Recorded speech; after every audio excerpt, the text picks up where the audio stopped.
Thank you guys so much for listening to this episode of the ProperThieves podcast. I hope you guys enjoyed this episode with our good friend, Mr. Jordan Cordova, software engineer, world traveler, an all-around good guy. If you guys do like this episode, give a thumbs up on YouTube, subscribe, and if you're listening on Spotify, make sure you give it 5 stars. Enjoy.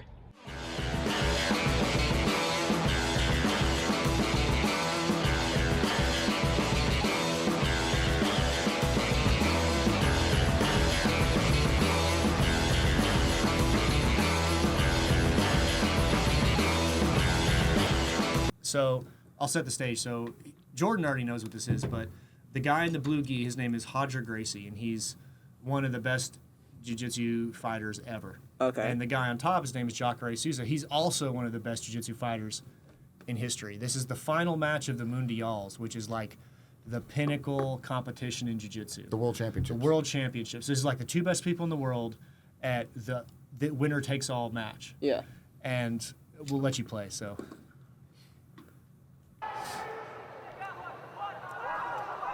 So look at Jacare's left arm.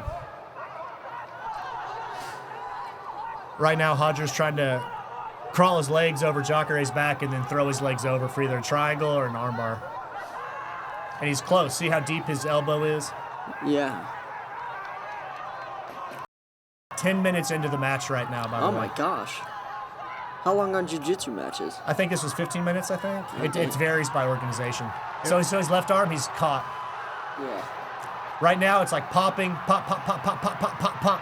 Now it's popping really bad, belly down. He almost tapped right there, but he didn't. He escaped. Listen to the crowd. All right, now you got to watch him put he's going to tuck his arm in his belt. You hear that crowd? Yeah. So that was a huge moment. See what he's doing with his left hand? Yeah. So even though Hodger got the armbar, there's no points for that. So Jacare's still up on points. Yeah. So as long as he doesn't let Hodger take him down, he's Yeah. going to win the match. Yeah, he's in the lead, believe it or not, even though he's only got one arm. What the fuck? Because getting armbar doesn't get the other guy points, right? It's just the tap. Or Yeah, so you either takedown. get the tap or you don't, yeah. And this is why wrestling is so important. Because now Jacare can just stall out, and if Hodger can't take him down, then Yeah. he's going to lose. And you see Hodger shooting on him. Yeah. How many points is it for a takedown? Or does it Two. And I believe he's down by 2 right now.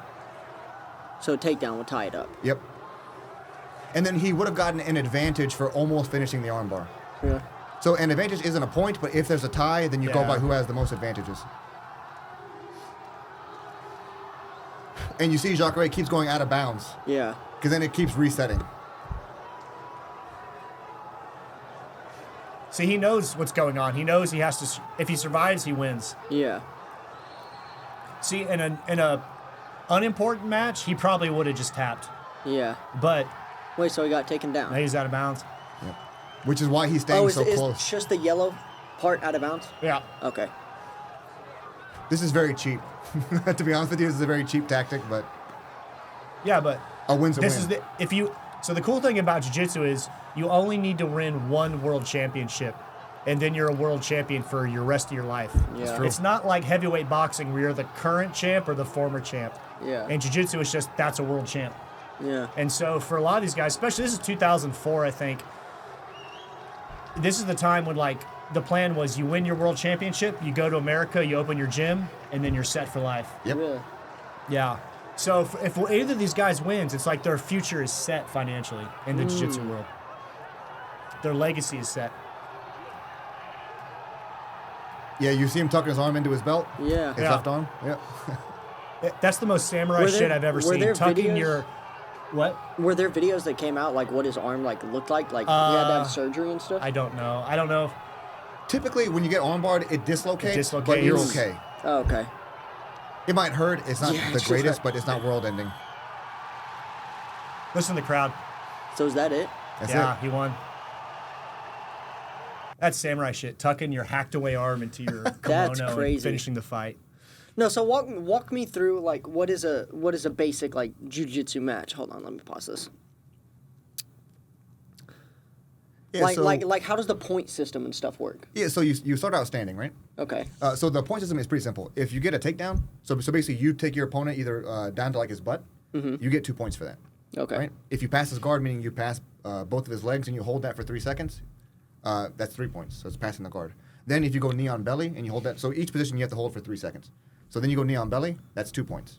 If you go mount, like on top of them, mount, that's 4 points. If you take their back, so both hooks in on the back, that's also 4 points. And then if you're the guy on bottom, like if you're on bottom, he's on top, and then you sweep him, meaning you put him on his butt, you get 2 points. So that's IBJJF, right? F rules, yeah, exactly. So the thing that's kind of confusing about jiu-jitsu is there are 20 different rule sets these guys compete under. Really? Yeah, it's not nearly as uniform as boxing or Muay Thai or MMA. Some organizations will have the points like he talked about, like per position. Some will be no points, submission only. Yeah. Some will be a tournament style where you go through 7 matches maybe in a day. Some will be like super fight. Some will be like a 30-minute super fight. They've even started doing untimed matches. I don't know if you saw that. Crazy. How does the untimed matches work? So somebody gets submitted. Until someone Really? taps or gives up.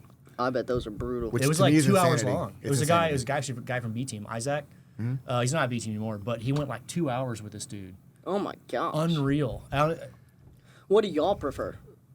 So Like what kind I of? think the best rule set, like if I had to pick one rule set, right, would be the Eddie Bravo rule set, the EBI rule set, where basically you have like I believe it's a 10-minute match, and then Yeah. I And think an the overtime finals, and like the finals might be a bit longer, but then if like no one's scored any points, right, then you go into overtime, and basically like you can either start like where you have the other guy in the armbar, Yeah. and he has to escape. So if you submit him, right, Yeah. then he gets the chance to submit you. Okay. If he escapes, and then you escape, it's whoever escaped faster.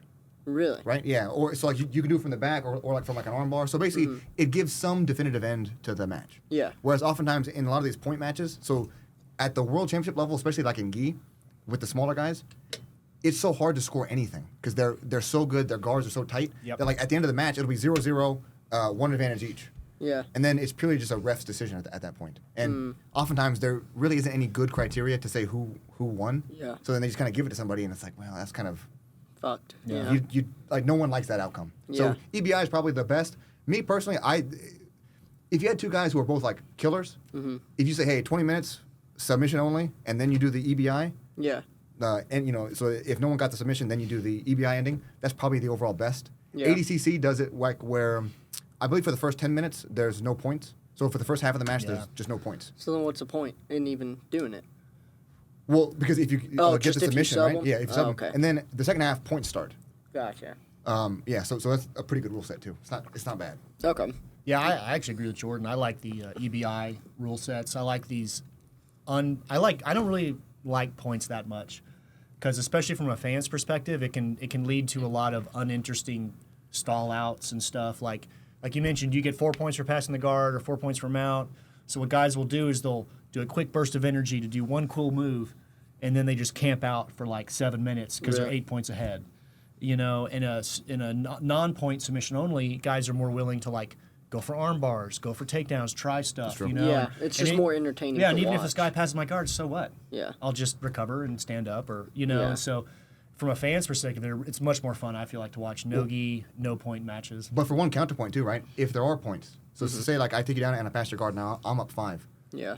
You now have to do something to try to get into a better spot, right? Which then opens you up for submissions because at the higher levels, so like you'll occasionally have like a Gordon Ryan who just submits almost everybody, right? Yeah. But for most us normal human beings, right, it's very, very hard. Like if someone's as good as you are, getting the submission is very, very difficult. Yep. So if they're down on points, they now have to try to do something to get back into a good spot, which then opens things up. Because there are plenty of guys who are very good, like even like from mount, like where you mount them, Yeah. they're extremely good at being guarded, and then in no-gi, very good at like, getting to a heel hook. Yeah. So like they can just kind of like let you pass and then they'll just wait and then try to shoot for a heel hook. Mm-hmm. So there's pros and cons to it.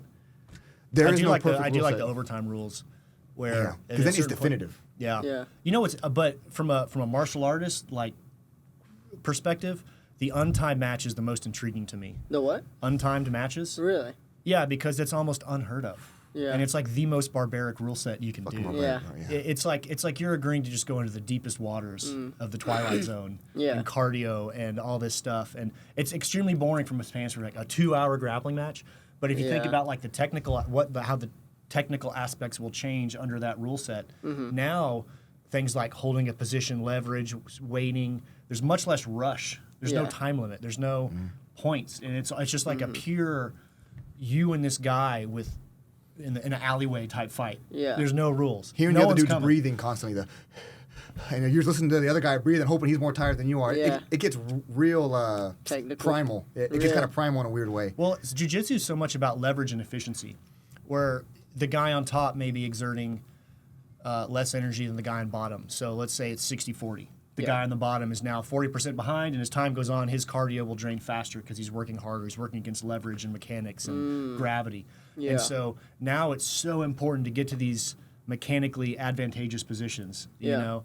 And so the guy on top, he gets there, he can just kind of wait and then keep gaining the lead. Yeah. The guy on the bottom is like, well, do I lose a lot of energy? Do I use a lot of gas right here to get on top? Or do I just wait this out? Yeah. You know, and there's all this That's what nuance. Gordon Ryan does so well these days because we're getting to like such a high level now where someone good is so, especially in no-gi. In gi, you have a lot more points of connection, like to where you can kind of pass stuff. Yeah. In no-gi, you have guys who are hyper flexible, very, very strong, and explosive. And then as the match goes through, you get very, very sweaty. So it's very hard to hold on to anything. Yeah. So when you add those three together, it's very hard to keep a definitive position, right? Yeah. What Gordon Ryan does is he calls it camping. So there's certain positions Yeah. where he's very safe and like he's mechanically putting his weight on you. Yeah. And then he camps there, which then wears you out. So if he's doing one of these super long matches, he just slowly wears you out to the point when he does go for his stuff. If the guy was say fully like ready to go, like fresh, maybe he couldn't get it. But now that the guy's worn down, 20, 30 minutes in, now he can get it. Gotcha. And there's nothing like when a guy has his shoulder in your face and he's pushing and he's trying to pass your guard, enough pressure and pain will make you make that decision like, okay, maybe I'm going to have to just let him pass now because this is just too much pressure. So you have to kind of wear on guys. At the higher levels, everyone's so good, especially no-gi when they're flexible and everything else. You have to just wear on people. Do y'all It's very prefer systematic. gi or no gi? I'm a no-gi guy. Gi? Yeah, I think especially for like street fighting, self-defense, MMA, it's a better use of your time. And Really? Yeah. See, that's the argument that I used to make. And my brother-in-law, he does some jiu-jitsu, and I asked him the question, and he said gi. And I asked him why, because in a street fight, you're not going to have a gi on. He was like, yeah, but everybody's going to have a piece But of in clothing Russia. on. He said, There are. I'm not saying you shouldn't be like completely green to fighting people in clothes, because especially like if you're in Russia, and you're wearing this crazy overcoat, and some guy starts grabbing your lapel and wrist, and you don't know what's happening, you're gonna like high amplitude face plant into the concrete, like one of the worst damaging attacks you can take. So it's good to be aware of like defending yourself if they try to attack you. Use your clothes, and it might help to understand like very basic points of like controlling someone here or here or here. Yeah. You know. Well, like, people oftentimes ask, like, what's better for fighting, right? I don't, I think that's a stupid question, broadly speaking, because, I have this thought that I always say is, like, fighting isn't real. Fighting out in the real world is not really a thing, because you're not going to have a fair fight, right? So, in, like, say a real altercation takes place, right? Yeah. The number one thing is you want to not get put down. Yeah. So, you need to have good wrestling base, right? Maybe, people say judo, but there's very few guys who can execute beautiful judo throws. Like, judo is one of those things where you have to have a super high skill level to be able to get people. A decent wrestler is going to avoid the judo throw and take you down almost every single time. So if you have pretty good wrestling base, right? Yeah. And then you have a good 40 time, and you just kind of can keep your hands up and not get hit. Yeah. That's all you need to like do to be safe. Because engaging, because say you win. Okay, this guy grabs me and then I throw him and I like punch him and his head bounces off the concrete. Now I'm going to jail. Yeah. Like I'm going to jail. Or worst case scenario, we keep engaging and he catches me. Yeah. And now I'm hurt. So I don't think fighting in real life is really that big of a thing that you should focus on. Other than like, hey, how do I basically hold up so that I can leave and run? But in like my opinion, so no-gi is by far like the more applicable, and it's kind of growing like the most, and I kind of get why. Gi is more of a it's like a chess versus checkers thing. Gi lets you express techniques in all kinds of interesting ways because you have all these grip points, right? Yeah. So it's kind of like it's not that it's higher skilled and like the people are better. It's more like there's so much more. It's like Go. It's maybe like Go versus chess. Go has so many more potential options, right? Like there's just so many more ways things can go. Whereas chess still has a lot of options, but it's nowhere near as vast as Go is. Gotcha. So I would actually argue that gi has more techniques, but no-gi is more technical. yeah. Because there's less techniques, you have to be more proficient in them and better Very than good. the other guy. Well, and being slippery makes things. Because it's one of the things that I don't hear people talk about anywhere near enough. Getting an armbar and a gi versus an ogi is night and day. It's way harder. Or like holding onto a leg, because like when a guy is sweaty, right? Yeah. And like you try to grab him, you almost can't grab anything. Yeah. You just slide right off. Yeah. So yeah, it's very, very difficult to. So you end up working towards moves that are very high percentage and like you have to have such control over the guy. You know, so like body locks are huge now because guys are so good at pushing away and creating space, and then they're very flexible where they can throw legs inside. Yeah. So that like you almost have to body lock the guy so that he can't recover his guard. Like that's how high level people are getting. Whereas in the gi, I can pin your foot one way and then pin your collar down, and so it's way easier for me to secure the pass permanently, or in a more permanent way. Yeah. So for people that have no idea about any of the names in jiu-jitsu, imagine if Muhammad Ali and Joe Frazier in the 70s both moved to the same city and each opened a gym at the height of their careers. That's like what happened with these guys. The top team that had like the best coach in the world, the master splinter of jiu-jitsu, John Danaher, he had just an army of 7 to 8 world champ killers. Yeah. And it was like this unstoppable American team that was like taking over this Brazilians. It was really cool. They had a kind of a big falling out and split into 2 different teams. Really? And then by happenstance, these guys were in Puerto Rico, originally from New York. They just happened to wind up in Austin, Texas. Yeah. When before, I mean, Austin, Texas had a martial arts scene, but it wasn't like Las Vegas or New York or Los Angeles or something like that, you know? Yeah. And Dallas and Houston, frankly, have bigger MMA jiu-jitsu scenes than even Austin. Yep. So overnight, Austin became like the fucking mecca of the world. Yes. And so people have been coming to Austin. So that's what now. all these like whenever y'all say B team, that's all these guys. Well, so basically, that's like Gordon Ryan and John Danaher branched off into New Wave. Mm-hmm. And then and then Craig Jones and everybody else went and created B Team. It's like Cobra Kai and Mr. Miyagi, but... Gordon Ryan here, and I'm giving away my 2021 Miata MX-5. Head to the website, grab something, anything, and you guys are entered for a chance to win. And if you buy the book, you get an extra 100 entries. That's Craig Jones. He's just a homemade. I just love this guy. Dude. He dresses like Hunter S. Thompson. Won something. Gordon Ryan's Miata. It's always been my dream to be young and successful. That's Gordon Ryan's book. It's titled Young and Successful. I've been too short on a successful part too.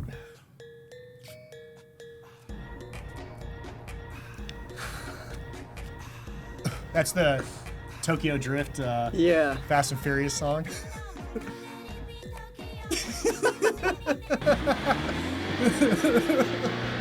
Oh, I love this guy.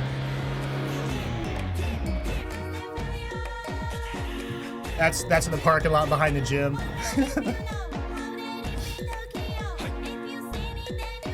This is like shoestring budget stuff, but it's super creative. Yeah. Really well done. And the whole reason why he called it B Team is because they're not as good as the other guys. Like, they always get second. Really? So it's like he'll call it. He's like, I'm the second best grappler on the planet. I would never drive a woman. Which no one can contest, because outside of Gordon Ryan, he probably is. Yeah. But it's funny that he just fully accepts it. Yeah. Well, so yeah, in the ADCC, he won 2 silver medals. So we kind of turned that into like a joke. Like, I'm the second best grappler. Yeah. We're the B Team. You know, he has a podcast called El Segundo, which means the second. Really? You know, that's like part of his brand. Yeah. When you have good self-esteem, you can make those kind of jokes about yourself, whereas Gordon Ryan can't. Like, from what everybody says, if you make him feel inferior, like in any way, like he can't lose in the practice ring, or else he'll just lose it. Like, he'll make you keep rolling with him until he wins. Like, he's like a weirdo. Huh. So he's the best, but most of these guys who are the best tend to be weird because they're very hyper-focused and to be that good, like best in the world at something, you have to shun a lot of other things. Really? You know? Yeah. And you just miss out on like certain life experiences. You can. I mean, not necessarily. I mean, you can still have kids, have a family. You may miss some, pub crawls. Yeah. You may miss going to some football games. But for the most part, you treat it like a job. Yeah. These guys trained, and in between training, they're doing their social media stuff, their branding, their DVD sales. Yeah. So, with a lot of the training that you did, do you still do tournaments or anything? Or I'm thinking about getting back into it because I started kind of upping the training again, and it kind of got that competitive fire back in me. Yeah. Like, ooh. Well, and so I basically trained out of my gym for like the garage gym that I had. Yeah. With like 2 of my friends for like the last 6-7 years, and so I didn't know how. So like, what's kind of crazy is at the highest level of the sport, it's never been as good as it is now. Like, people are just insanely good. Yeah. But at the more mid tier, you would actually be surprised. Most black belts now suck. Yeah, like I mean, if They, I had to they guess, say there's black belts and there's black belts. yeah, well, like that's always kind of been true. But like, there's guys now who are black belts who like I roll with them. And I swear to God, this is not a joke. I thought they were blue belts, Yeah. and then like because you know like we're in nogi, right? And like Yeah. we're rolling because like you can kind of get a sense of someone's base, like kind of like just like their fundamental balance and such. Yeah. And I'm like, this guy's like a blue belt. Yeah. Maybe. And he's like, yeah, I'm a black belt. I'm like, there's no way. And so like, you know, I traveled the world quite a bit, right? Yeah. So I went to quite a few, like just like random gyms here and there. I could not believe how far a black belt's fallen since I started doing it back in like 10 years ago. So at the highest level, way better. But Yeah. at the more moderate level, it's dropping. Like your average blue belt, purple belt are not good. Really. Which What are is you? kinda What are crazy. you? What belt are you? Well, so I stopped training at a formal gym when I was a purple belt, right? I won a bunch of purple belt tournaments, and then I stopped training at a gym like where I could get a promotion. I gave myself a brown belt. Like my own personal self-assessment, which is I feel like a pretty good way, is I'm a 2-stripe brown belt, Okay. right? Because like for me, a black belt that's a very high accomplishment. I really don't like that people have diminished what that meant. Because like there was a time, you know, like when we all idolized black belts, as you should. Because like, Jiu-Jitsu is probably the last martial art where a black belt actually means means something, man. Like if you say I'm a Taekwondo black belt or like a karate black belt, they'll be like, okay, well, you probably are not that tough. I'm not scared. Yeah. You know, but if a Yeah. guy and you maybe you got that in 2 years because you paid the coach a lot of money. Yeah, I saw this one video where someone was really complaining about because now to get a black belt, it's just based on times you like go to class. Basically, it's some not. gyms. It's not. It's, based it's on all skill. subjective on who promotes you. Well, and so who you get your belt from is also very important. And like the issue is this: as the sport grows and expands, right? Yeah. Now guys are opening businesses, so now it's more of a business decision Yeah. because you have to keep guys coming back, right? And so here's the reality: so like, back me up on this. Like, what you think? Most people will never get past a 4-stripe blue belt level of actual raw ability. Like, Yeah. just most people can't get past that point. That's the sole reality. Yeah, I would say that's good. And yeah. so- purple belts when people really start becoming technical Good, in all yeah. positions and pretty well versed in stuff, and they're thinking about stuff on like a more strategic level, like sequences and chains and Yeah, like there's a certain skill point. So Yeah. since half will just never get there, the reality is they probably stop coming if they've been a blue belt for 7 years. Because like there's guys who like there's one guy in particular where he was like a pretty good blue belt. He like moved to a whole different place. He was training. He actually won tournaments at purple belt and brown belt. He came back to my garage and rolled with me, and I hadn't rolled in 2 years because Yeah. you know everyone moved. And I swear to God, he didn't feel like the least bit better. He hadn't gotten any better at all. Yeah. Yeah. I'm like, dude, like I'm doing the same things that I did to you 2 years ago, and I haven't trained. So it's like, what did you really learn? And like, why is this guy giving you those belts? But Yeah. yeah. it's a some business some decision. gyms will promote a lot based on just attendance Yeah. and time attending. You know, so you give it a concerted 5 years, you'll get your brown belt, black Yeah. belt. You know, and especially if you're competing and doing that. I got my blue belt when I was 23. Yeah. So 16 years ago. I'm a 16-year blue belt. But I got it as a joke because it was a summer in Dallas, and I got it to make my Muay Thai friends laugh. Really? And yeah, and they had a sister gym, Star Jiu-Jitsu in Dallas, and so I went and I trained for I put the gi on for a few months, and I won a couple tournaments. It's like, all right, here's your blue belt. Yeah. But then I just only focused on wrestling, MMA, no gi. Yeah. You know, and if you do that and you're not regularly attending a gi gym and stuff like that, you're not going to get a belt. Yeah. Even if you keep getting that's better true. and better and better and better, you have to kind of sign up, have a Yeah. tutor. You know what I mean? Like a, you know, that's kind of another thing on the gi that is not technique based, but the culture of it is very like hierarchical. Yeah. Okay. And Like Japanese style kind of stuff. very, and there's pros and cons to that, right? Respect, honor, you know, cleanliness, all these things that a good dojo will teach you. But some guys, they kind of get distracted on the belt versus what the belt represents. Yeah, skill. because you know. it's very simple. If someone's like, dude, do you think I'm a blue belt? I'm like, all right, so when you roll with blue belts, how does it go?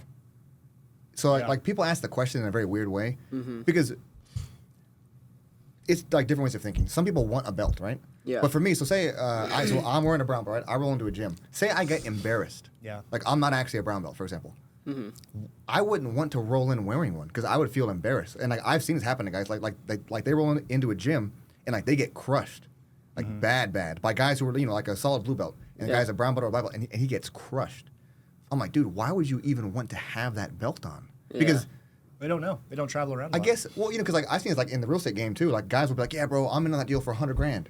It's like, all right, bro, like we're gonna fund it in 6 weeks. 6 weeks comes and like the day before, oh, bro, I don't have the money. And it's like, Yeah. dude, now we all know that. Well, one is you're a liar, but number two, like you're I don't know, like what do you even call that? Coward. Well, you're a coward, but like, what did you think was gonna happen? Yeah. Yeah. Like we're going to find out real quick, like in jiu-jitsu, you can't hide if you're bad. There's nowhere to hide. Yeah. So I don't get.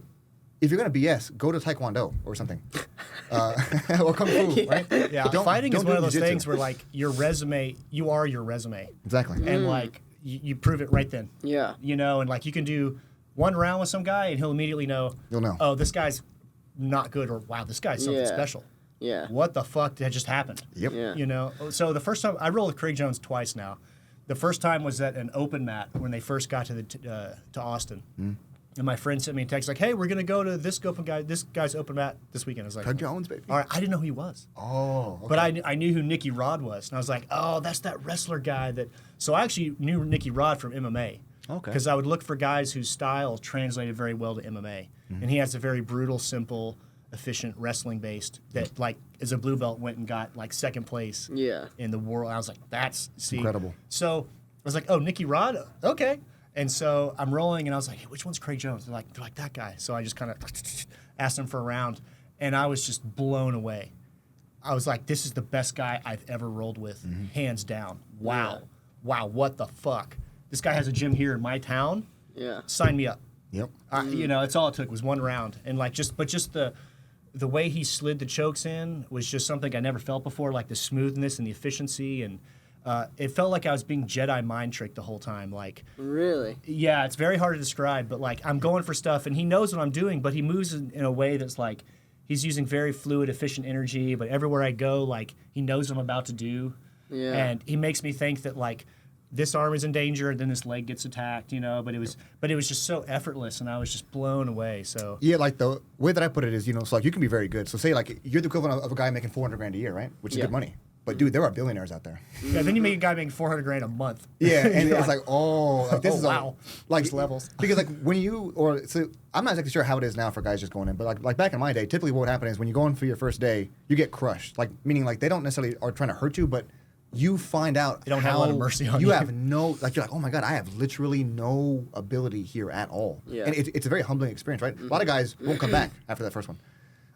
But to have that happen after you've been doing it for 10 years, Yeah. Yeah. and then a dude is just that good, and with all the same techniques for the most part that you already know. Yeah. And it's just the He can just placement, the do 'em efficiency. so much better. It's truly mind blowing. It's like hard to fully appreciate. Mm-hmm. Like money is the only thing that I can think that scales like that, because you can't really be 50 times stronger than somebody, Yeah. but you can be 50 times better at jiu-jitsu Yeah, than somebody. yeah, Really? Yeah. yeah. Mm. If you could, it sounds corny, but like Jedis in Star Wars, there's like little ones and master ones, but they're the exact same body for Really? the most part, but their power is like significantly different. you Yeah. know? Like you'll feel them, and then like you'll see them like they can only do like 5 pull-ups. You're like, how is this physically How is this- possible? yeah. How? But Yeah. it's just a real thing, man. It's pretty cool. Like you get a sense for someone, like just you gather so much information for fighting. I believe that fighting, sparring is like the absolute truest form of communication between humans. Because like I could be sparring with Jordan and I can tell when Jordan's mad. I can tell when he's tired. I can tell when he is trying to land a certain punch or a move. I can tell when I did something to him, now he's thinking about defending that move or something like that. You just start communicating all kinds of stuff in real time. Is with the guy no a quitter words. or not?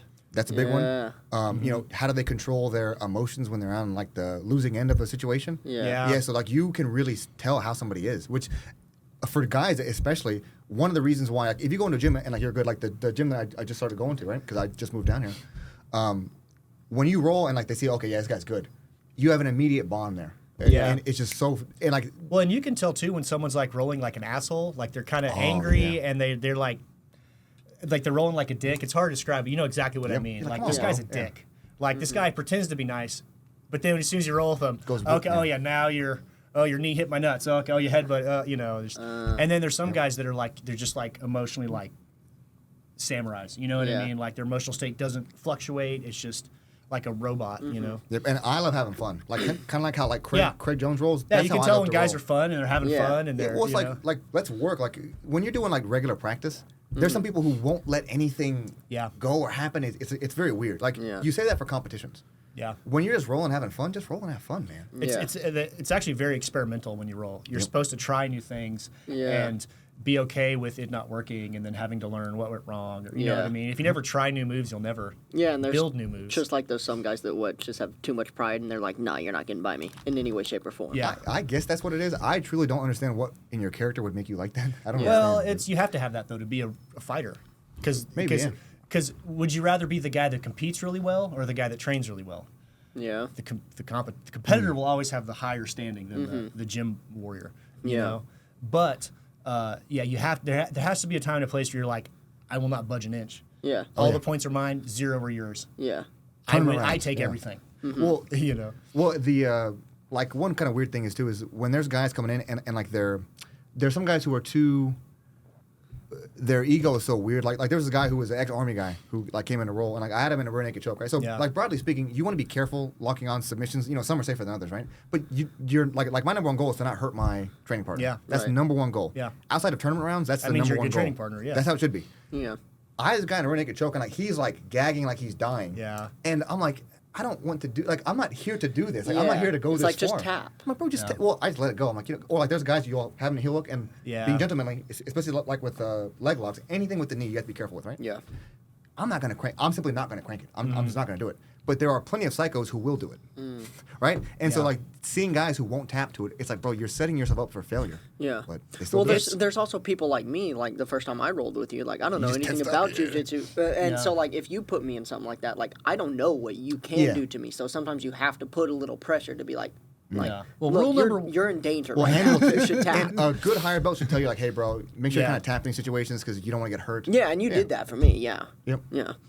So you're a pretty well traveled dude, for the most part. Yeah, got a I lot. I would say. Yeah. Did you travel primarily just because you wanted to get around, or was it specifically like for your jujitsu training and stuff? Oh no, so it was more to see the world. So my dad was in the Air Force, right? So we basically moved every 4-ish years. Really? So like Wow. I was born in Kansas. So like my parents are from Kansas. And then so I was born there. I was there for like 1 year. But then my dad got stationed in California, and then Texas, and then Germany, and then Ohio, which is why we were there for so long, and Yeah. then here, right? Yeah. Well, he retired in Ohio, and we all moved back down here because he was stationed here like 15 years ago. Really? So I got to live in Germany, right, which is in Europe, right, obviously. But some people might not know. And so you know, I'm just saying. And like, Hey, there's news to those me. out there. Yeah. yeah. And so like we traveled quite a bit, and I don't know. I'm guessing from my upbringing, I just always wanted to keep moving. Like seeing like the world's a very big place. I never wanted to be stuck in one place. Most people don't really have a choice because they don't make enough money or their job isn't fully remote, so they don't really have a choice. Yeah. But seeing how big the world is and like all the opportunities that are out there, the idea of staying in one place for 25 or 30 or 50 years, that is like genuinely mind-numbing to me. I couldn't even think about doing it. So. Yeah. Yeah. So what kind of happened with me was, so, you know, I mean, we can start in a lot of places, but basically I started doing well as a software engineer. Yeah. My goal was to always be fully remote. So this is even prior to COVID, right? Yeah. So I was already doing that fully remote thing. And then me and my wife, who's also a software engineer, we were wanting to travel quite a bit. Like we had plans to go to Japan and do these other places, but then COVID hit. So then we couldn't go for quite a while. Then when things reopened, we then started traveling quite a bit, mostly to Asia. I've also been to South America quite a bit. So like for me, I'll put it to you like this. For me, Europe is like that really nice old neighborhood, which is cool. Like you respect it for what it is, but it doesn't really appeal to me personally. Yeah. It's like what used to be the best. That's how I feel about London. Yeah, it's Yeah. like you respect the OG part of it, right? Yeah. Then you have America, which is like where things are happening right now. Yeah. But we're kind of at our peak and we're kind of tilting down the other way. Yep. And then you have Southeast Asia, which is where they're all on the upswing. So Really? like Malaysia, Indonesia, those kind of places, they're all on the upswing. India even, like they're coming up. Yeah. And you can feel that vibrancy in the places. Really? And the people, like, I'll put it to you like this, like when my wife was growing up, right? When people would come visit the U.S. and like they'd come back, like they'd bring things like pens, like, you know, small bauble type things, right? And people were like, oh, this is a pen from the U.S. Like, this is a U.S. pen. So like we used to have such a huge grand standing in the world. And so many of these places look at that success, like in Asia especially, you see people respect success in a very healthy way, right? And so I wanted to travel there, so I did quite a bit, right? And so it was kind of one of two things. So I realized that I wanted to have I wanted to see what the world was. I'd been to Europe, kind of got what that was. South America, I like it, but it's also very dangerous. So me being there permanently, no. But visiting, sure, 100%. Beautiful places, and it's the same time zone, so it's very easy.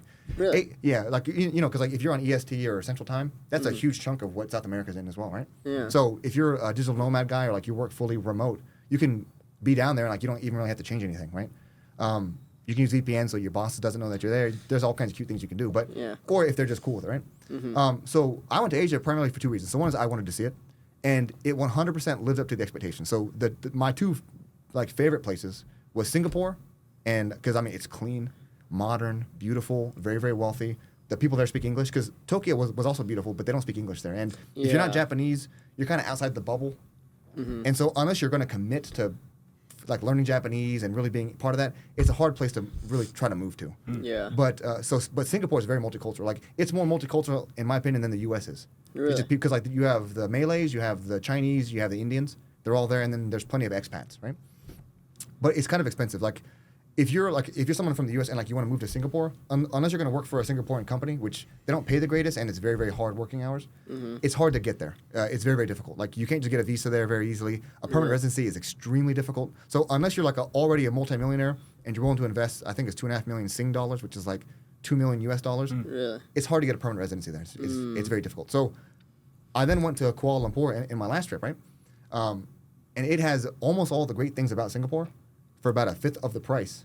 And it's very easy to get. So like they currently have a digital nomad visa where you can be there for 1 year. Just really, if you show that you make at least $2,000 a month, just good for a year, and you can keep renewing it for as long as they have it open. But they also have the MM2H visa, Malaysia My Second Home visa, where if you invest a certain amount of money into the country, you can stay there for like up to like 5 years, and then you can extend that same thing out. So it's far easier to like live there permanently. And then some of the other countries like the Philippines have similar kinds of places, but for me, I want a place that's very well built up, like beautiful modern place. Because many people in the U.S. don't fully appreciate how U.S. cities aren't that great. And this is not like a bash on the U.S. It's just we're very car focused, so things get very spread out. You have to have parking lots, and it kind of kills the walkability and like the vibe of a place. Yeah. Whereas you go to like Tokyo and like you'll be walking down the street and like there's 1,000 shops.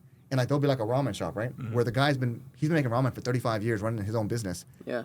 And it costs $5. Yeah. We don't have that here. Like we just don't have it. Yeah. Everything's like a Walmart, and they have giant big malls everywhere. So it's beautiful, safe places too. Extremely safe. Like here there's a lot of like drug problems and like a lot of homeless people who they're not just like bums. Like like the old school bum who's just he just chills out and he's all fine. We don't have like drug addict people who you're actually scared of, right? They're like 25-year-old homeless people. Yeah, it's very different. Yeah. And they're obviously either psychotic or on drugs a lot of times, which is very scary. In Asia, I haven't seen almost any of that, like close to zero. And even in like very poor places, like in like India, right? Like there's places that are rich and there's places that are poor. And like in those cities, they're almost like in the same place. It's very interesting. Like you'll have like a gated apartment building where each floor is like 2 3-bedroom apartments that cost $250,000 each, right? But then you're out on the street and like there'll be guys living in like a shack right next to it. Yeah. But there's still very very little crime. Like it's like you're not going to be getting beat up and mugged on the street really. It's pretty rare, right? Yeah. Unless you're like a woman by yourself, then it's a bit different. But if you're like a guy, like a Western guy, just kind of chilling, because like where I was at in Hyderabad, which is where my wife's from, there's very few foreigners there. Like there's a few tourist attractions, so you might see like the occasional white person there. But I was like probably one of like 2 white people in like a city of like 12 million people, right? Yeah. So, and like I'm out amongst the people like where my in-laws live, so they don't see white people. Like so, like I'll be walking down the street, like everyone's looking. Yeah. But they're mostly like the fun, positive looks, because people talk about cultural differences. Yeah. Because so my wife's Indian, right? So, and like, there's people like, well, is it hard with the cultural differences? I don't know what that word really means. People say that word a lot, right? I'm like, what does that mean? Does it mean that we dress up for certain ceremonies or that we celebrate certain holidays? Yeah. Like, what does that mean? I care about, so on a street level, right? Are people going to attack me or not? If you're going to leave me alone, then it's pretty easy for us to all get along. Unless you're going to literally assault me, then I'm just going to keep on rolling, right? Yeah. Yeah, so, and of course, like, maybe they speak a different language, but, like, like, you have Google Translate, you can just point to things on a menu, it has a price, you just pay the price, right? I've heard that's one of the downsides of Puerto Rico is that they're not too friendly to tourists and expats and stuff like that, like maybe similar to Japan. Well, because a lot of islands are kind of like that to a certain degree, just because, like, take Hawaii, right? If a lot of the natives are kind of getting pushed out because things are getting so expensive, right? Yeah. Once you're out on your own, like, your parents already have their house, sure, but then how do you afford a house in Hawaii? In Hawaii, as a regular guy, it's more or less kind of impossible. So there's certain places where they didn't keep up to the same way, so that there's a lot of resentment there. Yeah. But you go to a place like Singapore, and you don't see any of that. Yeah. Malaysia as well. Like it's big enough, and like there's enough to it. So even though it's kind of like a peninsula, right? They have enough land to where you don't have like the problems of being an island. Because economically, being an island can be very difficult. Because how do you produce enough stuff to have a good like a currency that actually means something outside of your own country, it's kind of difficult, right? Yeah. It's why those islands tend to be way cheaper for us to visit. Because people want our U.S. dollars because they want to go buy U.S. goods, right? But Yeah. if you're from the Philippines, there isn't as much stuff being sold from there, so their currency isn't as valuable. So it can be Yeah. a bit of a thing there. And like, so I went to Bali for quite a while, right? I And want to go to Bali so bad. So Yeah, Bali same. blew up, and It's beautiful there. it is a nice place. There's great, if you're like a surfer guy, that's probably the best place. We're like a couple of young dudes going there, perfect. But there's too many tourists there. So 2019 Bali and Bali now are probably not even close to the same. Like if you went there now, the experience would be very different. Really? It's like in the places where most tourists go, it's like half tourists, half native people. Yeah. So it gets a little weird. So not in like a bad way, but I try to avoid expats when I go out to these new places. Just because I want to see what it's like outside of those kind of like resorty type areas, right? But yeah, so I guess that. Now, so Kuala Lumpur left such a huge impression because like they're as nice as Singapore, or probably 95% as nice, but there's more of like a live action there. It's more laid back, and it's so much cheaper. Like if you wanted to actually go there and live there, which I'm considering, like genuinely considering, you can live a top quality life. We're talking a nice apartment downtown and like the most happening place, right? Probably $3,000 a month, and you're living a top tier life. That same life in Austin, It's like which a millionaire life almost. yeah, well, like in Austin, right? Well, like one is you don't get the walkability and the safety, but Yeah, true. even like in Austin, right? You probably have to spend I'm gonna guess $10,000 or $11,000 a month to get the same kind of thing. Yeah. For $2,000 or $3,000, and the people are way nicer. Yeah. Malaysia and Bali were the nicest people that I've ever seen. So yeah, I mean, it's a great place, and there's a lot of expats who already live there. Yeah. Yeah, so it's a great place. Singapore was great too, but it's just a lot harder to actually get in there if you want to get in there. Yeah. Are you actually considering like moving down there like full time, or is it just a place that you'd like to visit? I don't know, because like when it comes to like raising kids, and so I'll preface this by saying I'm not a downer on America. There's Yeah. people who get downer, like they're like, oh, America isn't that good anymore, whatever. Yeah. There's a lot of great things about this country, but for me, when it comes to like raising up my kids, I want them to be in a more wholesome environment. Like, Yeah. so like take my wife and like all her friends that I know. So basically, we worked at the same company, and a lot of people got brought in on H-1B visas from India to work as software engineers. Yeah. I saw a level of wholesomeness that I didn't know existed among adults. I just didn't understand that. Like, it's not uncommon for the guys and the girls to be like 25 virgins because they're waiting to get an arranged marriage with their parents, and you have to be a certain kind of person, but you can find a good match. Because unlike here, where it's kind of like we just kind of throw kids out there and they have to just figure it out for themselves, Yeah. those older styles are more based on your family kind of evaluates both that person and their family, where they're at in life, what you guys want. So basically, you have the parents kind of sort out like the value stuff almost by default. So they don't even meet until that's kind of already more or less seen as being pretty compatible, right? Yeah. Which is way healthier. And then the people meet, they kind of talk a little bit. Hey, do we like each other? How do you think about this? And they kind of work it out. And so like, I've now known, I think, like I'm talking in terms of like close personal people that I've known for years, probably 10 of them that have gotten married. And all those marriages are in the top 5% of American marriages. Like if I had to put like a ratio on it. And it's very wholesome too. Like since there wasn't all this dating and I was with 20 guys or 15 girls and I had my heart broken and there was cheating and there's all this stuff, it's so much more wholesome in a way that it's hard to describe. It's like seeing people having like their first boyfriend girlfriend when they're 26 and they're making $120,000 a year because they're already well established in their careers, right? I didn't know that you could do that. So seeing that, it kind of left an impression on me where I'm like, man, like if you go to school in America, it's just you're going to see certain things normalized when you're there 8 hours a day as a kid that you simply cannot unwind as a parent. You just can't do it. The environment matters a lot. Yep. So Yeah, it really does. Yeah, You know, like- it's interesting too. Like one of the biggest fears or scary things on dating is like meeting the girl's parents. Yeah. Or her meeting yours. Like, what if her dad and mom don't like me? Relationship over, probably. Yeah. So like meeting a girl and you already know her parents like you and she knows her parents like you. It sets a different stage. Well, Yeah. I had the opposite experience because I'm not Indian, right? Yeah. So it took my wife's parents about 2 years to like fully come around, right? Wow. Yeah, well, because so like people use like the word racism, right? So in America, that kind of is like a slavery type, like that's kind of like the vision of it, right? Yeah. If you go to Asia, I'll use the word insular. Okay. They're not like going to attack you or anything, but it's kind of like, hey, you're not one of us, you kind of stay over there. Like Gotcha. there's an insularity there. Yeah. Like I believe like there was a Pew poll where they asked different people around the world, would you be okay with someone of a different race moving in next to you? And Indians scored the lowest. Like 95% of them said no. Really? But what does that mean though? Yeah. Because like we're thinking in terms of like, oh, like are they going to burn down this guy's house because he moves in? Yeah. In America Are they versus going them? to treat him? Are they going to be mean to him? Yeah, mean No. or bad? No, but it's more like this is like if you're from a place where it's all Indians, you just kind of want Indians to be there, right? Yeah. Like, it's not like a weird, scary thing. It's just kind of, that's how they are personally. But yeah, so it took a few years. But the big thing too is I actually, like, people are scared of meeting parents because they feel like they don't live up. Yeah. I was never scared about it. Yeah. I'm like, look, bro, like,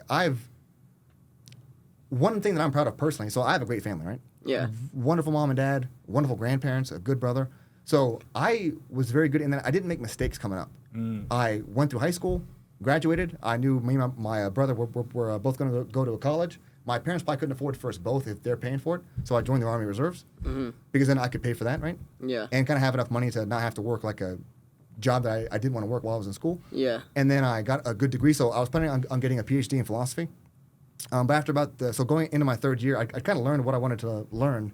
And I realized I didn't like academia as a thing because you're not free, basically. Especially in philosophy, there aren't that many jobs. So you have to be in the top 10%, basically, to kind of have, like, your pick, which I was planning on doing. Like, I had the GPA for it and everything else. But then also, I didn't like the culture, like, well, I'm not myself a blue-collar guy like my grandparents were. Yeah. And seeing, like, this, like, casual, like, disdain for working-class people, that, to me, is just intolerable. Like, Ivory tower. Yeah, well, I'm like, my grandpa worked in the oil fields, like, worked his butt off. My grandma was a post office worker. Like, my dad was in the Air Force, right? Like, my mom was a stay-at-home mom for a lot of years, right? Before she moved on and got a career. Those are all wonderful things. And, like, there isn't anything that I could have gotten from money that they didn't give me that was just as valuable or way more valuable, right? Yeah. So, yeah, so I love the wholesomeness personally, right? Yeah. It's just, if you grow up in the U.S., you just can't. As far as U.S. people go, I was as straight edge as you could, like, reasonably be, like, without being, like, a over the top, like, Mormon type person, right? Yeah. So I kind of got along very, very well with them, right? But yeah. Well, yeah. So do you want to kind of roll us into something here? Yeah. Oh, gosh, I literally had it on the top of my head. No, so you started talking about college, and I know that yeah. you mentioned there is a bunch of people, like, really big in the red pill space that they're, like, completely anti-college. Anti-college, And yeah. you're not that way. Can you kind of elaborate on why you feel that way? Yeah. So like the first thing that you have to differentiate is there are paths that can work for most people, and there's paths that can work for certain people who are hyper focused, right? Or like hyper, like they're willing to give it an insane amount, right? Yeah. So that's two different paths. So keep that in mind first, right? Somebody who's, like, willing to psychotically just go after something can do almost anything and make it work, right? Yeah. So let's talk about the more normal people, right? Because I kind of have a gradation approach, meaning I want to win, and then it's just a question of how big do you win, right? Yeah. So most people, if you can be a technical person, like, so I have a computer science degree, I'm a software engineer, right? That's that skill set. That skill set can get you into any industry, period. Yeah. If you want to go work in finance, you can go work as a software engineer in finance. If you want to be in real estate, you can go there. Yeah. And then you now have access to people. So it's like, say maybe you ultimately don't want to be a software engineer, right? Yeah. Cool, but you can get access now. Yeah. At a high level, people doing it at a huge scale, and then you can learn that business, right? So broadly speaking, like, the way that I put it is this: if you're a young guy, what I'd say is this: go to the cheapest online school you can find, because believe it or not, that degree does matter. For most people, it 100% matters, because they're going to be applying for jobs, and it's a filter, period. It's Yeah. a gatekeeper for sure. They just a gatekeeper. auto drop anybody without a bachelor's. Yep. So that's simply the reality. So go to the cheapest. Now, what school you go to is actually far less important, unless you're going like an Ivy League school. Nobody cares. So cheapest online school possible. So say you do that. Now you have all this time during the week where you're free. So say you are entrepreneurial. Cool. You can still work on that with your boys while you're doing this. Because if you're really a grinder who's like wants to build a business, doing 12 credit hours or 15 credit hours isn't going to stop you, right? Yeah. Yeah. So then you're also now building your business, doing whatever, also working, also training. So call that 70 hours a week, right? If you're a grinder, that's 10 hours a day, 7 days a week. That's not that crazy, right? Yeah. Yeah. A lot of that's training. So you can now build up a business, and if it goes well, great. You can keep going that way. You have the degree, you're not using it, but you always have that in your back pocket, right? Yeah. So now, so say you do that, like now you're 22, you have your degree. You can now go get a job as like a software engineer, and you can get fully remote pretty easily now. It was a bit harder prior to COVID. Now it's very easy. Yeah. So now you can be fully remote. You're making pretty good money. You're pretty free now, right? Because most jobs, like the reality is, office jobs, because I talk to so many people, like when I used to work in the office, people tended to work 2.5 to 3 hours a day tops. Yeah. That's the reality of life. It's 2.5 to 3 hours a day. Yeah. But since you're in the office, you can't really retool that time. If Yeah. you're working from home, now, of course, don't ever tell your bosses, but you can retool that time a lot better. And you're cutting out the commute and all other stuff, right? So you have so much more time now. Cool. So now that you have that time saved, and you're already making money, and you're guaranteed that money, now you have the ability to go make things happen. Because oftentimes, everybody wants to get access to these top high-level guys, right? But the reality is, you don't deserve to be there just yet. So you have to be able to provide something to them, either money or experience or something that you could do to help, right? So if you have a skill set, that's one, right?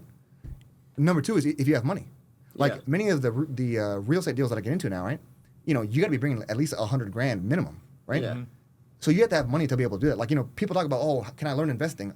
I'm like, investing of what? Like, you don't make any money, right? First thing is money in. Like, that's the most important thing is money in. Yeah. So if you're doing like what I'm saying is you get that degree, sure, you're working on a business, and if it works out great, then you don't have you can quit once you know that this is good to go, right? But how many businesses make $100,000 a year in profit for more than 5 years, let's say, or 10 years, or like 20 years? I just listened to the stats tiny the amount, other day. right? Yeah, it's I bet very it's low. less than It's 10%. very low. So If that, I mean, Because less than 50% 1%. fail within the first 2 years. Yeah, and they make almost no money. So Yeah. so cool. So like under my strategy, you can still pursue whatever entrepreneurial goals you want to pursue, and you're free, Yeah. right? Yeah.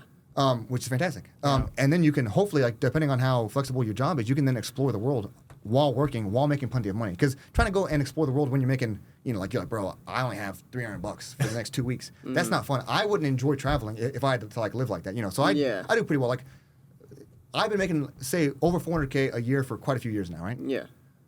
That changed my life in a lot of ways. Like, I look at money differently. The opportunities that I have is very different than it used to be, right? Yeah. But the number one thing that I got, because I've now tried and kind of sampled more expensive things in the world. Yeah. Most of them aren't worth it. Because, like the house that I bought, like you've been to the house, right? Yeah. It's really nice on top of a hill, beautiful thing. It doesn't do anything for me. So I'm going to be selling it soon. Really? Yeah, selling it and then buying just a house. So basically, I'll save almost $5,000 a month in mortgage payments, right? Yeah. And I have no problem buying a house if I liked it. Yeah. But so I've sampled more and more things over time, right? And the freedom that you have when you have money is probably the single best thing. Yeah. And then number two is the security, right? Those things change your life. And don't ever sabotage that by buying overly expensive stuff, right? Because most people who you think have money don't have money. Yeah. I did not fully grasp this till I was moving up, right? Because things, so like that, like for as an example, right? That $250,000 Ferrari, right? It doesn't cost $250,000. What it really costs is $250,000 plus that 8% sales tax plus oftentimes a luxury tax. Then you had to make so say it's like $300,000, right? You then had to make $420, pay taxes, and then you have the $300,000 to actually pay for the thing. Yeah. So that thing costs you $420,000. Yeah. Is that actually worth it to you? When you could take in that money, you get 2 really good real estate deals. Now you're getting paid $1,200 a month for the rest of your life. Yeah. What's worth more? Now maybe way down the road, once like money almost ceases meaning anything to you, well then cool, go ahead and buy one, I guess, right? Yeah. But for like a young guy, when you're building up, now you're fully remote. Now you make pretty good money, so you can live, especially outside of the U.S. You can live really good. Yeah. Now hopefully you have a friend or two who can kind of come along with you on this, right? Yeah. I would say try to find like-minded people Yeah. because you and your boy go to Bangkok, and like you're doing whatever for 3 or 4 months, you get to have all kinds of cool experiences. That is worth more than any physical object can possibly give you. Yeah. And this is I would coming agree from with that. experience. You cannot get that experience from a physical object, period. Yeah. No matter how, because if we were in this room, right, like we're all chatting, like we're all friends here. If these floors were Italian marble, what would it actually change?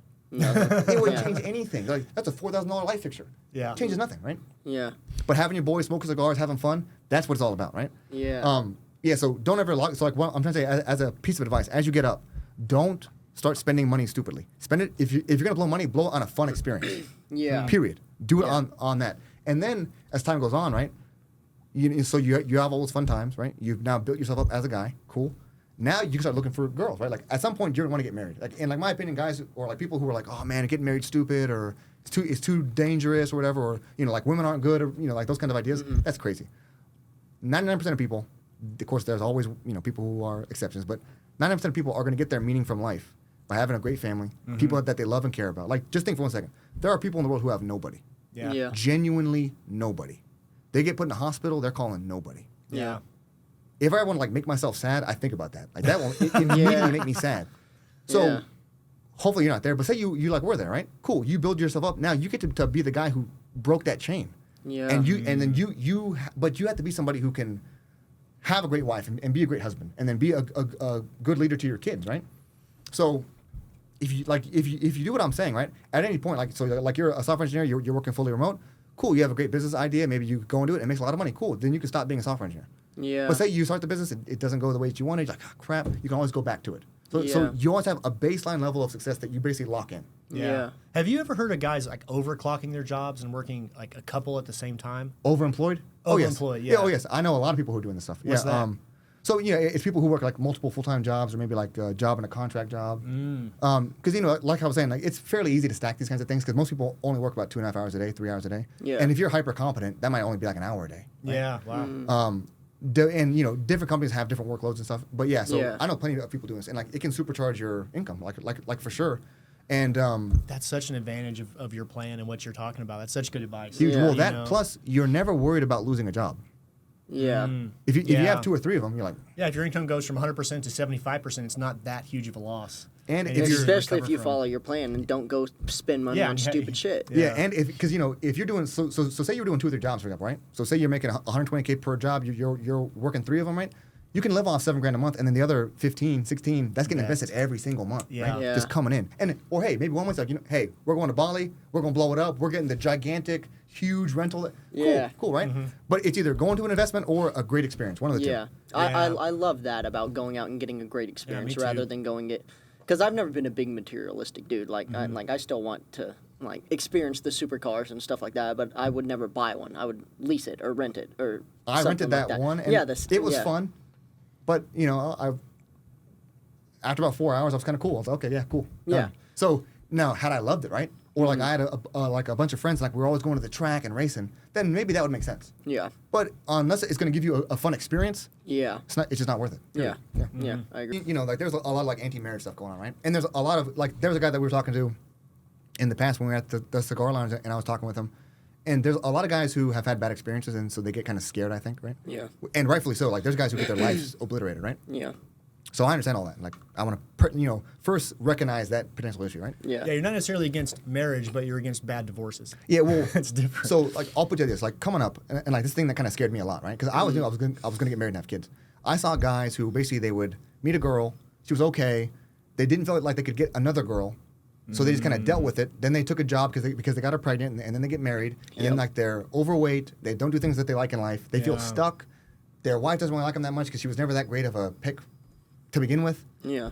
That's terrible. You should never do it like that, right? Yeah. But on the flip side, though, right? If you do like what I'm saying, so now you built yourself up and you have choice. The fundamental thing, because I'm not like a game guy. I've had 3 long-term relationships in my entire life: high school, basically college-ish, and then my wife now, right? Yeah.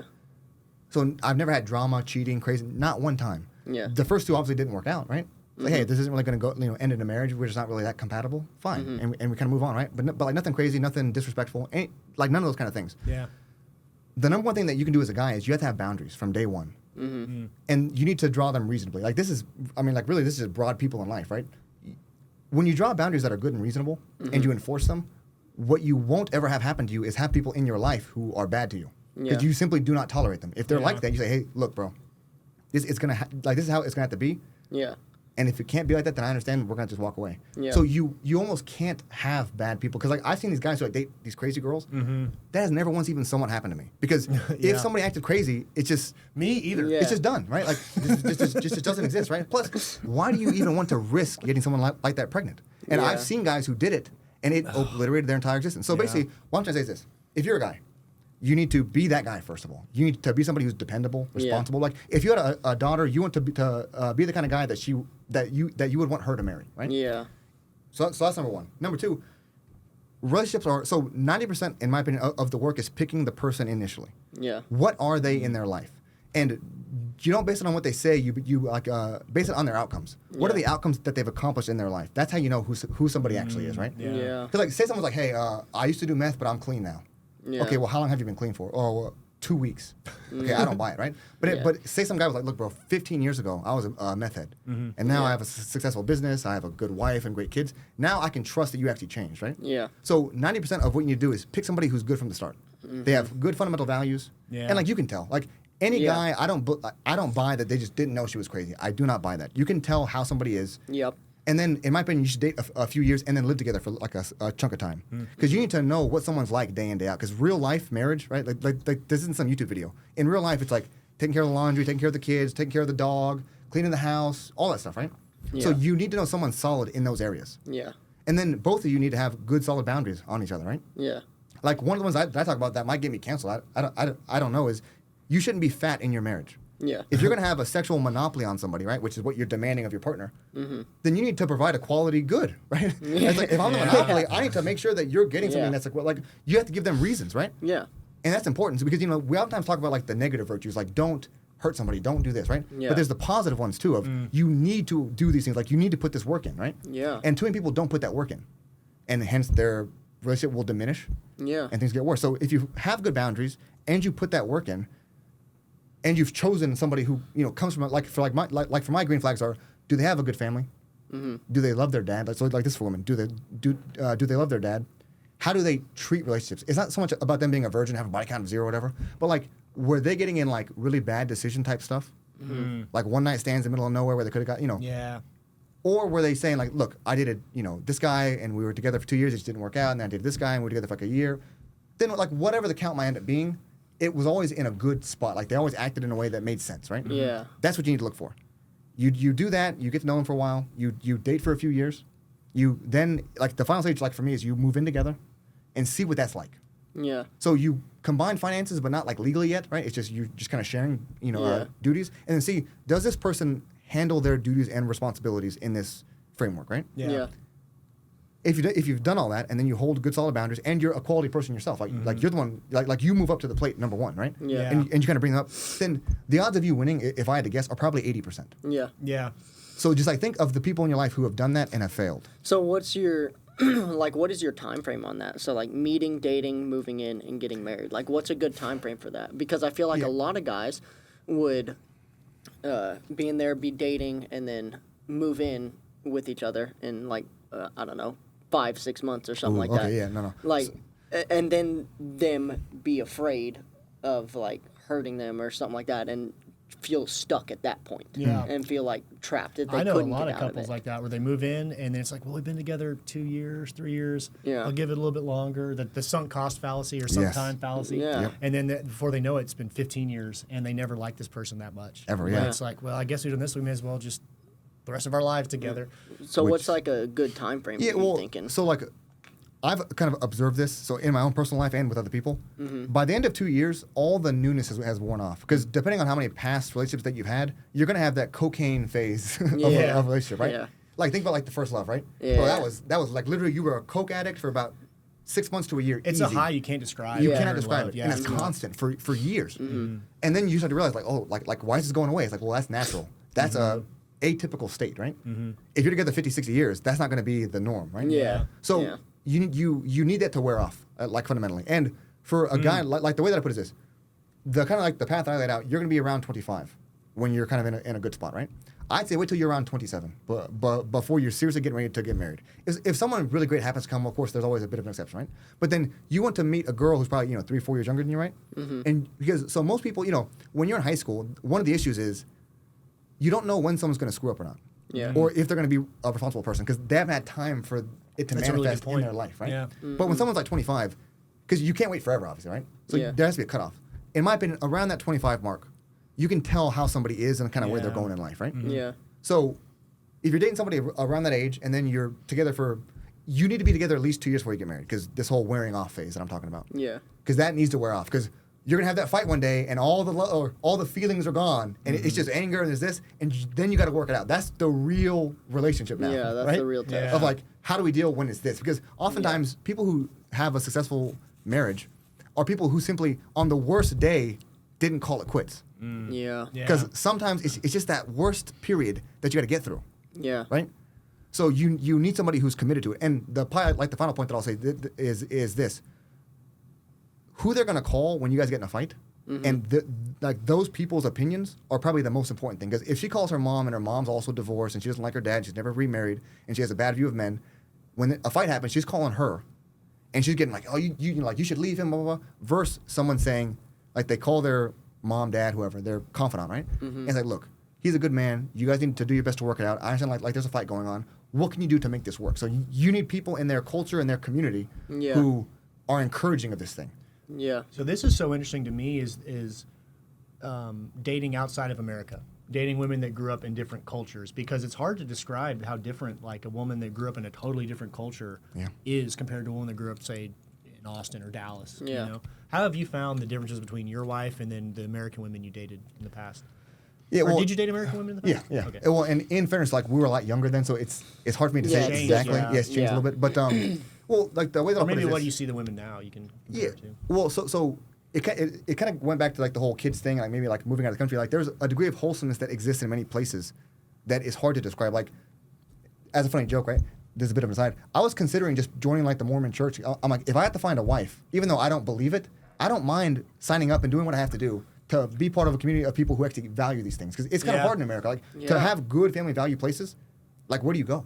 Yeah. Your average church isn't it, right? The Amish? Yeah, The Mormon? Amish. Yeah. I'm like, yeah, maybe not the Amish, but yeah. So for me, so sure, like there's going to be a higher percentage in traditional places for sure, right? But like, I'm not one of the guys who's like just abandon America. It's never going to work. Don't want to go to like that level. But one cool thing about like what I've been saying is when you travel a lot, right? Say Yeah. you do meet a girl when you're in Thailand or you're in Malaysia. Of course, don't get finessed for the love of God. This is why I say don't get married till like you're 27 because you need to have some degree of experience in the You world need to have a bullshit detector. to Yeah, not get yeah, finessed. yeah. Like, dude, so like when I was in the army, do you know how many guys I know who got finessed? And it was Really? obvious. I'm like, dude, she's a Korean dancer. Come on, man. Like, Yeah. you have to see this. So, like, there's guys who get finessed. So, but if you're a smart guy, right, and like you value like your actual self, right? Yeah. It's not that hard to understand these things. So, but like going back to like the fundamentals, it's always going to be the same things. How is their personality? Is it caring? What are their values? And then, because like there's some people who might get mad, like, well, what if they're a great person from a bad family? Not saying that those people don't exist, but this is your life. Yeah. What are you going to risk it on? I want somebody from a great family who loves their parents, who values their community, and their community supports marriage. And if that happens to be in America, cool. If that's in Indonesia, cool. If that's wherever you're from, cool. But as long as they have those fundamentals, because like that's truly like what matters is those fundamentals. Wherever you happen to find it, it's fine. Yeah. But yeah, so it's not so much American versus not American. It's more about like, yes, it is true that in other places you will see those constellation of green flags, maybe in a lot more people, Yeah. Yeah. but those are the green flags. So that's what you need to look for. And yeah, have no problem going out. This is why you have to explore like the whole world. Because maybe you love America, maybe you love having your giant pickup truck, right? Cool. And like your 5 acres of land. In Yeah. most places, you simply cannot do that. Yeah. So if you love that, cool, 100%. Or maybe you love being in a great city like Kuala Lumpur, where it's walkable, beautiful, warm, people are friendly, and you can do it for like a 2 or 3 grand a month. Also cool. Yeah. So just once you have like those fundamentals down, because like I've kind of always tried to like this whole podcast talk about like the fundamentals. Yeah. 'Cause when you get those things right, and you have like the right outlook, it's very easy to win. Because basically what you're doing is you're not making bad mistakes. Yeah. So keep yourself from getting into nuclear situations. Yeah. Right? Going to jail, getting someone pregnant, doing hard drugs. Those are probably Yeah. the 3 most common. If you don't do those things, it's very hard to dig a very big hole for yourself, right? Yeah. Yeah. I would agree. It's very hard. Yeah. And then in relationships, it's the same thing. Basically, you want somebody who supports relationships, is a good person, and has acted responsibly in the past, which Yeah. is just not doing nuclear type things. Yeah. And when you do that, and you're a good person yourself, and you just kind of stay active, and like you take the positive qualities on, like you make sure that, hey, I'm the guy, make sure that I show up every day and doing these things. Yeah. And if I fall off the path, I get back on. That's the Yeah. other thing, because we're all gonna have times where we fall off a little bit. You Yeah. got to be the guy that the woman you're wanting will want. Exactly. Yeah. You know. Yeah, and then you have good solid boundaries, and it's Yeah. hard to fail because that will take you out of your path or that can really hurt you is things that you can't fully control. Because effectively, everything that I've just laid out is just controlling what you can control. Yeah. Money, the kind of people that you let into your life, and how you let them treat you. Yeah. Yeah. So that's Yeah. kind of what you have. So if you do those things, you're in the best possible chance of success. And say it still doesn't work out, well, then you're still like say she really just, I don't know, she had a mental illness that you didn't know about and it blows up. Okay, cool. Well, you're still that guy. Yeah. Yeah. And so rebuilding isn't that crazy hard because you already Yeah. have all these skills and abilities, and now you have a bit more knowledge too. So, How yeah. long do you recommend before you sleep with a girl? See, it's a very tough. See, because like I've actually been torn because I've seen multiple sides of this, right? Like if somebody asked me, should you womanize before getting married as a guy? What's tough is how do you not get finessed? Because if you're some guy who has zero experience in that first, like we were all young once, like we were all 16, 17, 18, right? Yeah. And she's beautiful, you're overwhelmed. Imagine you're 26 and you're walking in and you've never been with anybody and like you're not feeling this, right? Yeah. It's hard to not get overwhelmed. Yeah. So as a guy, I don't fully know how you could see. There used to be cultural institutions that what was expected from each person was kind of already known, right? And it was kind of enforced by everybody. So you could Yeah. kind of go in and you weren't going to get finesse because you couldn't get finesse, It's right? safer. It was just safer because like, people reinforced it, right? Yeah. And like, people were accountable to their families, their communities, right? It's harder now. So as a guy, like I'll put it to you like this. You need to know that you're not getting finessed. If you can do that without ever having been with anybody, fine. Mm-hmm. Maybe like relying on your parents or people who you trust, cool. So it's not so much a time, but like, I'll be honest with you. I don't think I've ever seen, now it happens, but I've never seen a couple be together. I'm talking even 2 virgins, more than 3 months and it not have happened. Yeah. You know what I mean? And like, these are Yeah. good solid people who are committed. If you're together that much time, because like in like the whole Indian arranged marriage thing, right? The whole thing is that you meet with either people around you or in public, because they know if you let this go, go down long enough, eventually we know what's going to happen, Yeah. right? You put 2 young people together who are attracted to each other, it's going to happen. So I don't think that there's a number. I'd say this, number one, she has to have all those green flags first. Yeah. Because see, I'm not somebody who believes in like the whole like one night stand kind of Sex stuff. for the sake I of don't sex. believe in any of that stuff. Yeah. And when you get older too, it becomes like, it's been weird for me because like there's some guys who I guess are deprived, so they really hyperfixate, right? Yeah. So I don't know what that's like. Maybe you haven't had a girl in 7 or 8 years. I don't know what that's like. I don't know, right? So Yeah. maybe you can't control it, right? But if she has all those green flags, and then you're in you commit to each other first. You say, hey, I like you. I think we should be dating. Like I want these things from life, right? Yeah. And if she seems like she's somebody who could potentially be a wife, right? Then you date for as long as you think that that's still going to be where you're going. Yeah. Like for example, my previous relationship before I was married, we were together 2.5 years, and we had moved in. Right, I bought a house there, and I realized she didn't have the qualities that I needed from a wife. She just didn't have them. Yeah. Not a bad person, none of those bad things, but it just wasn't. She was not going to be it. Yeah. Yeah. So I did the gentlemanly thing, and I walked away. You don't want to waste somebody's time because Yeah, that's people true. have fertility windows. This is not a joke, right? Yeah. You don't want to waste somebody's time. And like I'm a big believer in karma. You do not want to be on the wrong side of it. Period. Yeah. So if you always vet, you're always dating with a purpose ultimately, and you look for those green flags, and then you're that guy too, because you don't want to look for those green flags and then ruin those women, Yeah. right? Ever. So because this is a very dynamic game. You don't want to make the game worse. Yeah. So you play it with as light of a hand as you can, even though this isn't like 200 years ago where we're all virgins when we got married. It's Yeah. Yeah. And it's never going to be like that ever again. But have a light touch. Come at it in the right way, right? Because most guys, let's be honest, they just take whatever they can get. Like probably half or maybe even 2/3 of guys, they just take whatever happens to come. Yeah. Just because they don't think they can do any better. And And so, a lot of them can't. Like, Yeah. in fairness, I'm It's like, that or nothing. I get why you're scared, bro. Yeah. Yeah. I kind of understand. So if you do all those things that I've already talked about, right? Now you're in a place where you can choose. yeah. And then you can have that light touch. And hopefully you had a good family and you had a good mom and dad who have put you in such a way that you don't treat people as objects, Yeah. right? Because the whole red pill over the top, Yeah. it doesn't matter. It Well, doesn't matter. I just learned that in the last 2 years because I had, I don't know, like a hoe phase Okay, for yeah. a little while. Yeah. Yeah, but sometimes you have to simply rely on wisdom that has already come down through the ages, right? You don't treat people like objects, period. Even if they maybe want to be treated like one, you still don't Yeah. do it, period. Yeah. Because then when you're 30, 40, 50, 60, 70 years old, right? And you have kids of your own, you always have that self-respect knowing dude, when I had the power or ability, I always acted the right proper way. Yeah. Just because I had leverage, I didn't overuse it. Yes. Imagine one day you have to stand in front of God and actually answer for it. Yeah. Would Yeah. you do it? Right? It's ooh, okay. God's like, you fucked her. you for did real? this. Hold on, you treated this nice young lady like that. Yeah. Really? And it's Yeah. ooh, that to me is scary. Yeah. So when you have options, it makes it easier to do that too, right? Yeah. When you've already done well in life and you train hard and you make really good money and you've done these nice things, Yeah. it makes it very easy to live that kind of lifestyle. So you have to do all those supporting conditions to get to that point. Yeah. And then It's more fulfilling as a man when you treat women well and you're romantic and chivalrous and gentlemanly. It really is. Yeah.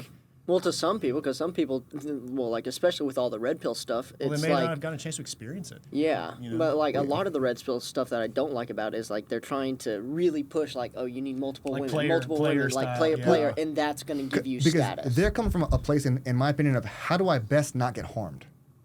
Yeah, it's like a defensive. Yeah. I'll It's hurt you purely first, defensive. or I'll never get attached, so I can't get hurt. Yeah, Kind of thing. and Yeah. in fairness, most people nowadays, what you really said, this is one thing about the U.S. that really scares me is that most people now are coming from broken homes. yeah. That's the vast majority of people. So it's hard to view relationships in the way that I'm saying when you didn't get to see it demonstrated. My parents, my grandparents.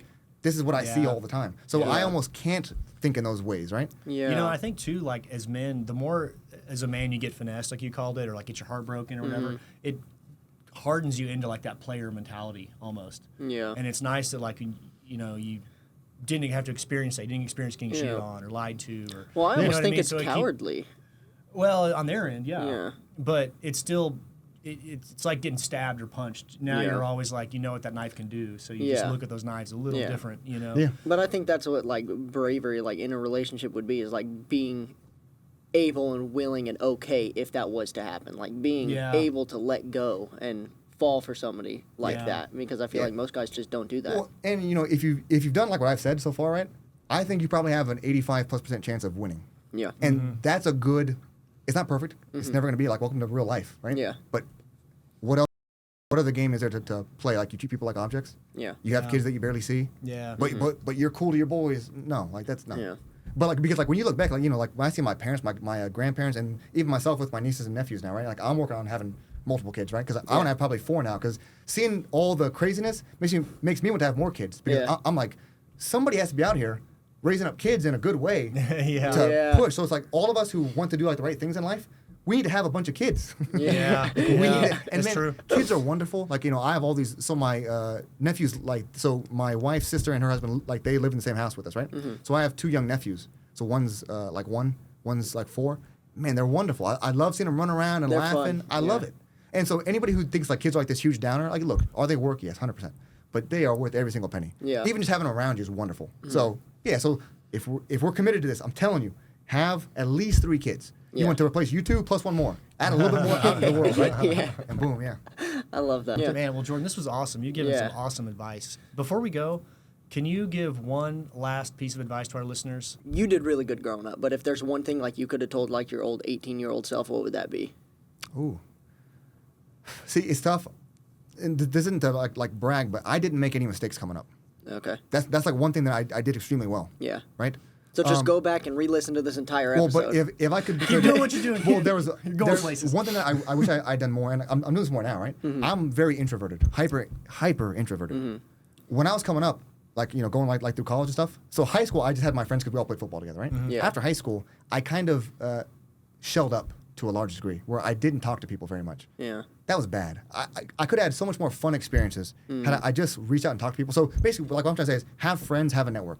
And if you don't have them, reach out and make it happen. So like Yeah. going to jiu-jitsu, doing so the easy way like for guys post high school, because oftentimes we were all playing sports. Yeah. And then it's like, now what? And it's Yeah. people drinking usually. It's like, no, you don't want that. So join something, have friends, and don't be scared to like reach out.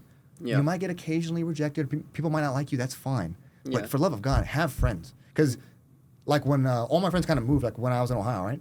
They just kind of all happened to move over time in life. And then Yeah. I kind of felt that isolation. I'm like, oh, I didn't know that I'm this Yeah. isolated. So I wish I had an even bigger friend network. Yeah. So that when a few move away, it's not like, okay, well, that was all of them. Yeah. So yeah, so I would say Yeah. reach out more like kind of like the fundamental thing is the most important thing in life is other people, period. Nothing in life is like anything that you do, whether it's be a monk or Doctors Without Borders or having a family, it's always about other people. So almost like moral values, how you should act falls out of that. Because if you try to do the opposite, right? Oh, it's not people, it's stuff. You will immediately, like you will, in a very concrete way, find out that it's simply not true. Yeah. So when you have that as like your base premise, treating people well is just natural. And then so, all right, I want to have these great things with people. Well, then it's how do you have good boundaries in relationships? Yeah. How do you handle your business in life so that you're not a parasite of other people, right? Like we allow old people, children, and sick people to be parasites. That's it. If you're 26 and like you're a parasite, Yeah. you should be scared because now you're taking from other people instead of giving to them. Yeah. Yeah. I like that. Yeah, Marcus Aurelius talks a lot about like being social is a lot of his teachings, you know, is a lot of the basis for things, how you structure your time and stuff. I thought it was cool being like, oh, lone wolf. I'm making money on my own, doing this on my own. Yeah. No. Having friends, having a good time, Yeah. going out with the boys, doing jiu-jitsu with the boys. Yeah. That's the most important fun thing that Absolutely. you're going to have. Well, humans are social creatures anyway. So, Yep. like, we're designed to want to be around people, or like we are our best selves around other people. Exactly, yeah. Yeah. Man, well, Jordan, this was great, man. Awesome, man. Thanks Thank so you. much. Thanks for Appreciate Yeah, it. thank you guys. Appreciate it.